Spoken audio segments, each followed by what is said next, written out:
It's week 18 with our fish breeding side hustle, people, and more importantly, it's the start of another month. Seeing as though we're in for a quiet week this week, I thought we'd spend this episode going over what we've built over the past 4 months, what we've still got to build over the next 2 months, and where we're sitting at with the budget. And with the budget, we started with a total of 5 grand. After the first month, I decided to increase that to 6,000, making an average of $1,000 a month. So we're pretty well stuck to that. We're 4 months in, we're 4 grand down, 2 grand left in the kitty. And out of that, I only want to spend about another 1,500. Nothing saying that we're going to be profitable right from the start. So I'd like to keep, 500 or so tucked to the side. We'll start off with the betters because they're the ones that started with the whole fish breeding journey. Now we did start with 3 males, 2 being Swordtail and 1 being a half moon Dumbo. We also had 2 females. Out of the 3 males, the half moon Dumbo, typical, the expensive one, he developed a tumour and he's since passed. We've still got the 2 Swordtails and the 2 females. They're doing well, but honestly, once we do start selling, come 1st of July, I'll probably move them on and go out and get a more expensive pair. Seeing as though, I don't really want to specialise in the betters because it is cool working with them, but, I spend half my life strapped to a machine, I spend a bit of time in the hospital, and if shit goes bad, I don't want stuff complicated here. I want it nice and simple so the kids can pretty well take over. So when it comes to the betters, 1st of July, I'll probably move them on, and if we're going to do it, let's just have a flash pair. The ones that I do want to specialise in are the fancy guppies and the swordtails. So now that we're all caught up on the betters, let's move on. So with the guppies, we've started off with 8 different strains in these little 20 litre tanks from Kmart, and each tank, was $40 a tank. What we are doing at the moment is we are slowly going through and putting together some numbers for our breeding colonies. All these little 20 litre tanks, they're eventually going to be our sale tanks, and all our breeding is going to happen in a room next door. We are going to put all these breeders into some big IBC tubs that we've cut into half. So, they're going from 20 litres into like 400 litres. And what we're going to set up is roughly 10, 15 females per tub with about 3 to 5 males. Stage 1 is just 8 different strains.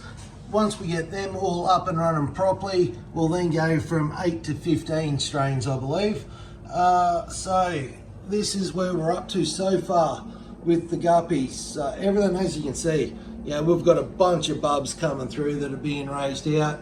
So putting this all together over the next couple of months hopefully should not be a problem. But let's move next door and I'll show you the breeding room that I'm actually talking about. This is her. This is going to be the heart of the operation. We've spent a bulk of the budget in here. It doesn't look like it, but all this crap all adds up. By the time you buy the IBCs, the little raise out tubs, the racking, all the sponge filters to go on them, the pumps, yada yada yada, the shelving, it all adds up pretty quick, people. But the plan is we're going to have the 3 IBCs along here, 5 down the centre, another 5 along this wall here. I said a minute ago I wanted 15 strains, and for those of you that are good with your maths know that equals 13. Well, don't quote me on too much shit because we're making it up as we go along. Some of you might be thinking, what are you doing going out getting a 6-foot tank and discus fish when you're on a budget? Well, believe it or not, all of this was a give me. I got a really good python breeding friend, Seymour, getting into fish, and he wanted to give us a bit of a starter. So he donated all this, and that to me, I was speechless. 10 discus fish he sent me home with. Now, out of the 10, I kept 6 for myself. I've got these 2 pair here that we're going to have a crack at breeding. We've got these 2 over here that we're raising out, and I've sent 2 pair out to a friend of mine that lives close by that's actually got a bit of experience with breeding discus. So just in case I totally stuff these up or can't get them breeding, hopefully we'll get a bit of coin coming in from there. Now, I said a minute ago, we want 5 along here, we've got 4, we are 10 centimetres short. So even though we've just set this up not long ago, and set the discus up in here to have a crack at breeding them, over the coming weeks, we will be tearing all this down because I want that 5th IBC in there. So what'll happen, this 4-footer, it'll go down the shed into storage. We'll put 3 3-footers along there and then 3 2-footers beside it. That should all fit in nicely, hopefully. And then I'm not sure where I'm going to fit these other 2 strains of guppy. But no, maybe we won't. We'll find somewhere. All right, let's move on to the front deck ponds. So I call them my front deck ponds. They're nothing more than just a couple of drums I had laying around the house, and they're out on my front deck. Now, it doesn't look like much, but I love this little setup. And the reason why I love it is because it costs bugger all to put together. I spent about $5 or so on a sponge filter. The other ones were just give-me's, and I had to buy the Kahaku swordtails that are in this one and the high red swordtails that are in this one. And she is, like I said, we spent bugger all on it, and as you can see in here, look at all these high red bulbs. She's up and producing for us, so I am loving it. In here we've also got tiger endlers. The tiger endlers are a gift from a friend to help get us started, a different python breeding friend. That's where a lot of the plant life come from as well. I went through and I raided his ponds and tanks and grabbed a bunch of plant life and rocks, timber, sand, all that sort of stuff. That was donated by my local creek, so thank you for that. Like I said, we've got the Kahakus in here. I'm yet to produce anything out of the Kahaku, so we've just put a breeding basket in. The idea of the breeding basket, it seems to work well for the guppies, is mums will go through, give birth, and then the bubs will hide out in here. Why don't I do it the other way around? Well, I did try that with the guppies, but for some reason it does work better, having the parents on the outside and letting the bubs swim in. So, I don't know, science. Anyway, that's where we're up to with our little front ponds out on my deck. Everything seems to be going well, and we should have a bunch of, well, we'll definitely have a bunch of high red swordtails ready for sale. As you can see, this is the girl that just keeps on giving. Have a look at the belly on her. Oh, love her. All right, let's move on and have a look at some shrimp. When it comes to the shrimp, I started off with a bunch of clear ones for like 50 cents each. I started breeding them, realised, yep, we can breed them, no worries.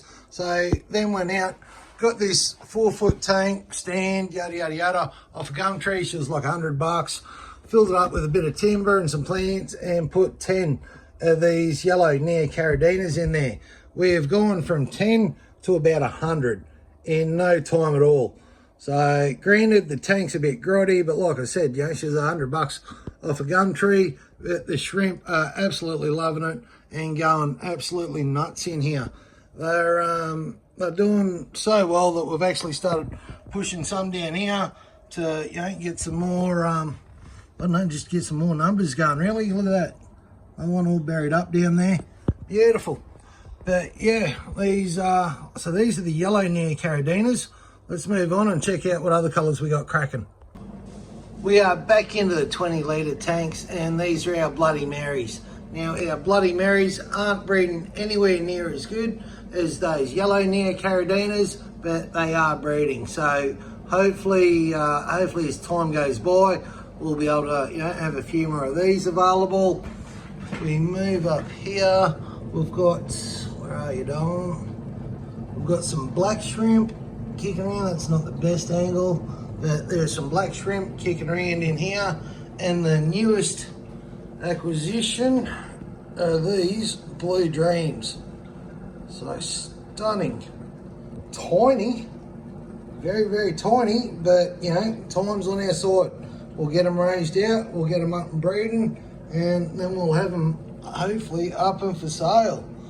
So that's where we're at with the shrimp. I think the last thing we got to tick off are the pond grade swordtails. When it comes to the pond grade swordtails, they are the fish that just keep on giving for us. You can see we've got a bunch here. This is March's harvest. I don't know why I call it a harvest, farming background, but anyway, March's harvest. There's April, nowhere near as many, but we still got a few kicking around. you would have seen there was a bunch next door in that 4-footer that we've got to tear down, and let me show you where we're getting all these pond grade swordtails from. So this is just a tank in my lounge room. Now I'm not really including this in the whole budget because I bought this tank back when COVID was a thing, and before we knew that we actually wanted to breed fish for a bit of a side hustle. They just keep on giving these fish. What usually happens is they'll go through, give birth, and either mum and dads will eat them or the sump will eat them. And then if mum and dad eat them, well, tough titties for me, but if the sump eats them, we just go through, I'll get the kids to pull them out from down there for me. So that's pretty well the kids' job. Every couple of, every second day, third day, they go and check the sump and pull out the bubs. So we will eventually upgrade these to something a bit more flash, but that's when I've got a bit more money to spend. But at the moment, they're doing well and producing well. So let's, if it's not broken, why fix it? Seeing as though we're doing a bit of a tour this episode, and full disclosure, I've got a pool pond cranking down in the kids' guinea pig run. I'm not going to worry about taking you down there, it's glary as fuck, but it's producing, not producing for us, for sellable animals, just producing for my enjoyment. It's got about 15 goldfish, 20, 25 rainbows, 100 or so mollies, hey, run you buggers, red clawed crayfish, and one big ass Saratoga, just to keep them all in line. So let's finish this off with the raise out Bettas. As you can see, we've got an absolute bunch of them kicking around in this 3-foot tank. Also forgot to mention that we did pick ourselves up some cherry neocaradinas. So hopefully there's a pair in there and we start producing them in numbers in the coming months. But anyway, guys, that's what we've been up to for the past 4 months. That's what we've built. That's where the money's gone so far. Like I said, we want to start selling 1st of July. And if you've made it this far, please know I really do appreciate you watching. And best way to help the channel is leave a like or leave a comment.